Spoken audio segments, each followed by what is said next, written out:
Selamat siang, kelas 11 AKL. Bagaimana kabarnya? Miss Eres berharap kalian tetap dalam keadaan baik-baik saja ya. Hari ini kita lanjutkan lagi pembelajaran kita. Silahkan kalian buka buku kalian halaman 146. Di situ ada tentang perusahaan dagang, di mana kalian akan mempelajari tentang perusahaan dagang ya. Perusahaan dagang itu apa sih? Perusahaan dagang adalah perusahaan yang dimana kegiatan usaha pokoknya membeli barang dari satu pihak untuk dijual kembali kepada pelanggan ya. Di sini juga perusahaan dagang itu jenis-jenisnya ada dua, yaitu perusahaan dagang barang produksi, perusahaan dagang barang jadi ya. Jadi kalian bisa baca sendiri dan di sini itu ada metode syarat pembayaran untuk penyerahan barang itu ada FOB shipping point ya. Ada FOB destination point ya. Itu kalian bisa baca sendiri itu seperti apa syaratnya ya. Dan dokumen-dokumen yang biasa digunakan untuk perusahaan dagang itu biasanya adalah BKM atau bukti kas masuk ya. Nah, terus ada BKK, bukti kas keluar, ada memo, ada faktur penjualan ya. Terus ada bukti pembelian ya, bukti pembelian. Nah, terus ada dokumen eksternal itu ada nota kontan atau nota tunai, terus ada faktur, ada nota kredit, ada nota debit, dan jurnal yang akan kita pakai itu adalah jurnal khusus, di mana kalian sudah pelajari ya. Jurnal khusus itu terdiri dari jurnal pembelian, jurnal penjualan, jurnal penerimaan kas, dan jurnal pengeluaran kas ya. Nah, kalian bisa lihat di sini, itu kita akan masuk ke dalam contoh studi kasus ya. Jadi untuk teori kalian silakan baca sendiri aja. Bicara tidak akan memperjelas lagi untuk teori ya. Di sini ada soal ya. Nah, di sini kalian untuk disuruh dibuatkan jurnal penerimaan kas, jurnal pengeluaran kas, jurnal pembelian, dan jurnal penjualan, dan jurnal umum. Oke, jurnal penerimaan kas itu adalah untuk jurnal yang menerima uang ya, yang kita menerima uang secara nyata. Ya, jurnal pengeluaran kas kita mengeluarkan uang, jurnal pembelian itu adalah pembelian secara kredit, jurnal penjualan itu adalah penjualan secara kredit, dan jurnal umum itu untuk retur ya dan kawan-kawannya ya. Nah, untuk yang pertama yaitu adalah Bastian memulai usaha dengan nama UD Maju Jaya di Jalan Jenderal Sudirman nomor 160. Oke, dengan menyetorkan uang tunai 750 juta ya. Nah, di sini kita akan membuatkan jurnal penerimaan kas dulu. Oke, di sini kita bisa lihat ya jurnal penerimaan kas. Yang pertama adalah modal, yaitu tanggal 3 September ya, yaitu 750 juta. Kolomnya di sini kalian bisa lihat yang di debit adalah kas, potongan penjualan, piutang dagang itu di kredit, penjualan di kredit, dan lain-lain ya. Nah, piutang dagang itu untuk pelunasan utang, pelunasan piutang. Nah, penjualan itu untuk penjualan tunai dan lain-lain ini untuk selain dari piutang maupun penjualannya. Yang pertama yaitu tanggal 3 September ya. Bastian memulai usaha dengan nama UD Maju. Berarti ini adalah perusahaan kita menerima uang ya. Jadi yaitu modal Bastian kasnya 750 juta dan dia lain-lain karena kas itu bukan merupakan piutang dagang ataupun penjualan. Dia masuknya ke lain-lain ya. Tanggal 5 September kita lihat dibeli tunai inventaris. Jadi kalau misalnya kalian mau buka buku itu ada di halaman 196 ya. Tanggal 5 September yaitu inventaris toko dibeli tunai pembelian, berarti pembelian tunai berarti itu kita masukkan ke dalam pengeluaran kas ya, bukan di penerimaan. Oke, dibayar biaya iklan di harian Suara Merdeka, itu berarti kita mengeluarkan uang. Terus tanggal 7 penjualan barang dagangan sebagai penjualan barang dagang sebagai berikut. Tunai seharga 16 juta. Nah, kepada toko sumber rezeki 12.500. Di situ ada syarat berarti penjualan ini secara kredit. Ingat ya, 3/10 N/30 yang artinya jika si perusahaan tersebut atau customer kita itu membayar utangnya dalam jangka waktu 10 hari setelah tanggal transaksi, maka ia akan mendapatkan diskon 3%. Dan jatuh temponya itu adalah 30 hari ya. Nah, berarti yang kita masukkan ke jurnal penerimaan kas itu adalah yang penjualan secara tunai yaitu sebesar 16 juta dan kolom kreditnya kita masukkan ke penjualan ya. Terus yang selanjutnya tanggal 9 itu dijual barang dagangan masing-masing dengan syarat. Oh, ini jurnal penjualan karena ini dengan syarat ya.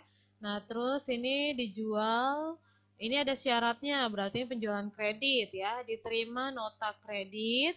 Ini berarti ini kayak semacam retur ya.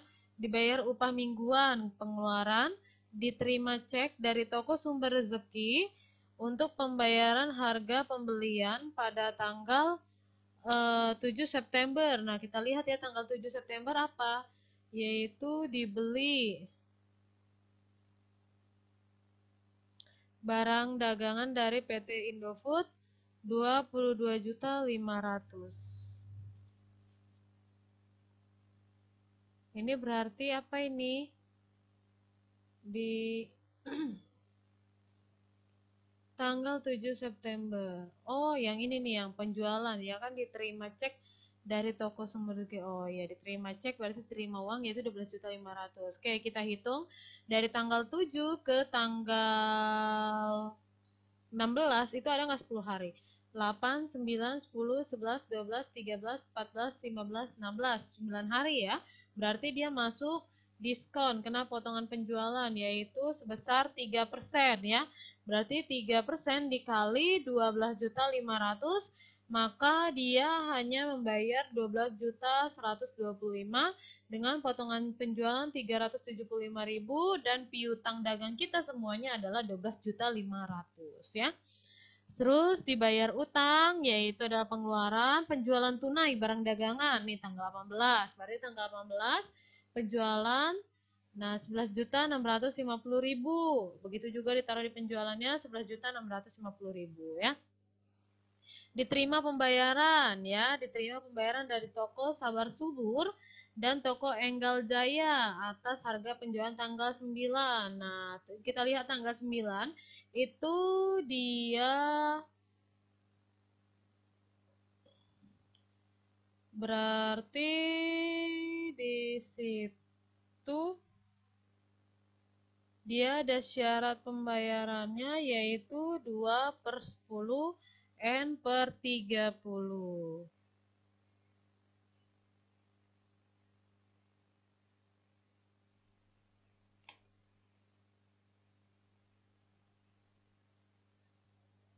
Oke ya. Nah, di sini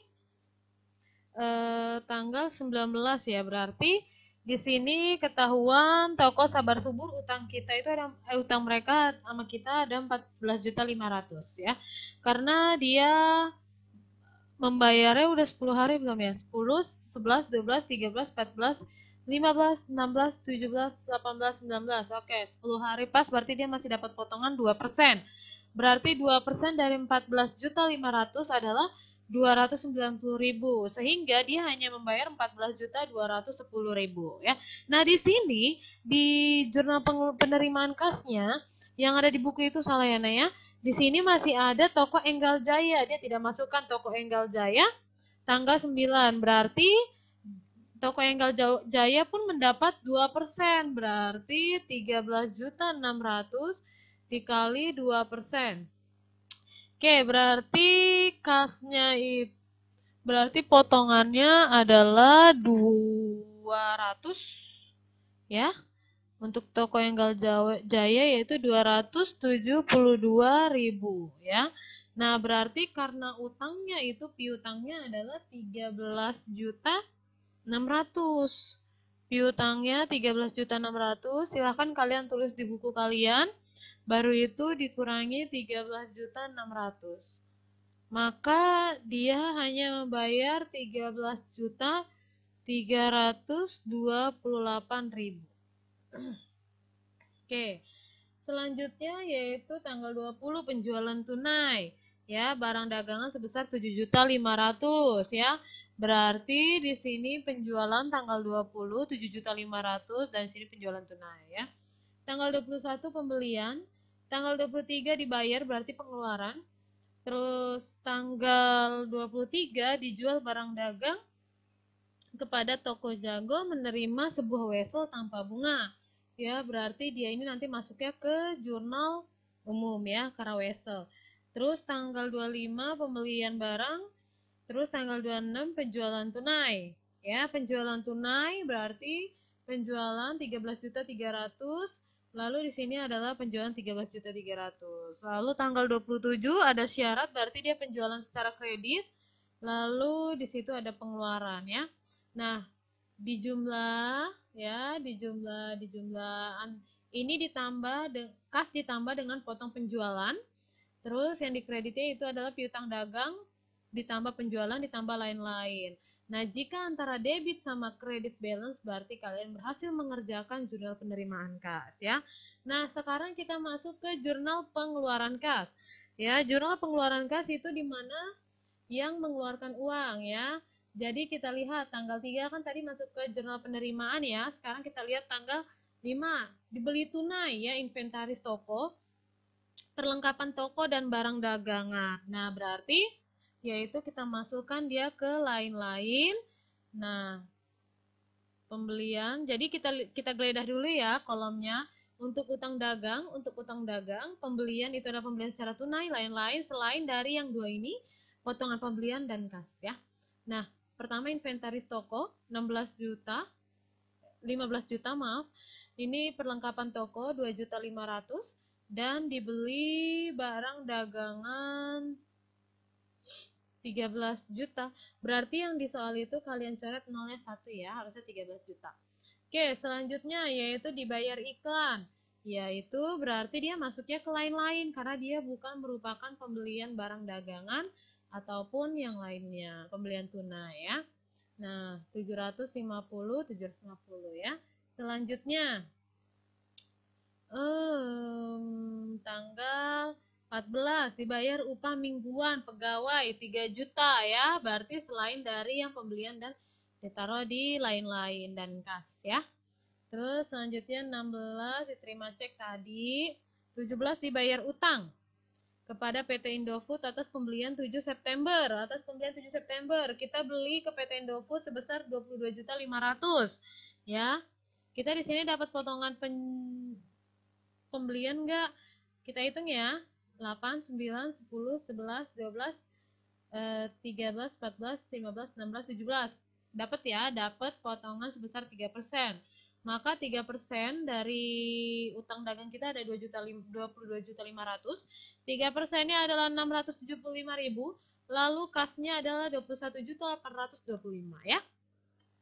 Lanjut, setelah itu tadi penjualan tunai tanggal 20, sekarang tanggal 21, pembelian tunai barang dagangan. Pembelian diletakkan di pembelian, lalu ini diletakkan di kas ya. Tanggal 23 dibayar upah mingguan, berarti di sini 3 juta karena dia bukan merupakan pembelian barang dagang atau secara kredit ya. Terus di sini ada tanggal 30 beban gaji. Itu ada beban gaji 3 juta ya. Lalu kasnya juga 3 juta. Lalu di sini ada beban iklan surat kabar 1.750 dan 1.750. Sama. Ini ditambah utang dagang, ditambah pembelian, ditambah lain-lain. Lalu yang dikreditnya potongan pembelian ditambah kas. Nah, ini setelah itu kalian jumlah yang dua ini dan yang 3 kolom ini. Kalau misalnya debit dan kreditnya balance, maka kalian berhasil ya. Oke, kita selanjutnya masuk ke yang selanjutnya, yaitu adalah jurnal pembelian dan jurnal penjualan. Nah, untuk jurnal pembelian dan jurnal penjualan ini sangat mudah sekali ya, yang kalian tinggal masukkan saja. Nah, yang pertama yaitu di tanggal kita masuk ke pembelian dulu ya. Tanggal 6, tanggal 7 maaf. Dibeli barang dagangan dari PT Indofood, ada syaratnya 3/10, kita tinggal masukkan. PT Indofood 3/10 N per 30, 22.500 ya. Selanjutnya yaitu tanggal berapa lagi nih? Tanggal 25. Di situ ada pembelian barang dagang. Itu ada PT Indofood, ada PT Garuda Food, dan PT Helios. Ya, kalian masukin syaratnya dan angkanya ya. Sekarang kita masuk ke jurnal penjualan. Di sini misalnya akan sekilas saja, karena misalnya tahu kalian udah pernah mempelajari tentang jurnal khusus. Jadi Miss Eres gak perlu mengajarkan kalian lebih detail lagi ya. Lanjut. Di sini jurnal penjualan ya. Jurnal penjualannya itu ada di tanggal 7. Ya, toko sumber rezeki ya 12.500.000 ya. 12.500.000 ya. Nah, di sini terus lalu tanggal 9 September ya. Ada kepada toko Sabar Subur dan toko Enggal Jaya ya 14.500.000, syaratnya tinggal masukkan. Lalu tanggal 10 toko Sumber Rezeki N per 30 lalu 23 juta. Lalu kita cari lagi tanggal 27 ya. Di situ ada toko Sumber Rezeki dan Enggal Jaya ya, tinggal dijumlahkan ya. Sekarang kita masuk ke jurnal umum. Seperti yang saya bilang tadi, jurnal umum ini isinya khusus untuk retur penjualan, retur pembelian, dan piutang wesel. Nah, di sini itu ada piutang wesel. Tadi yang saya bilang piutang wesel itu tanggal 23, dan tadi ada nota kredit, itu tanggal berapa ya? Nota kredit tanggal 13. Jadi yang kita masukkan ke jurnal umum itu adalah yang retur dan wesel dan yang lainnya ya. Nah, di sini ada nota kredit dari PT Indofood sebesar 500. Itu artinya nota kredit berarti itu adalah retur pembelian ya. Nota kredit retur pembelian ya.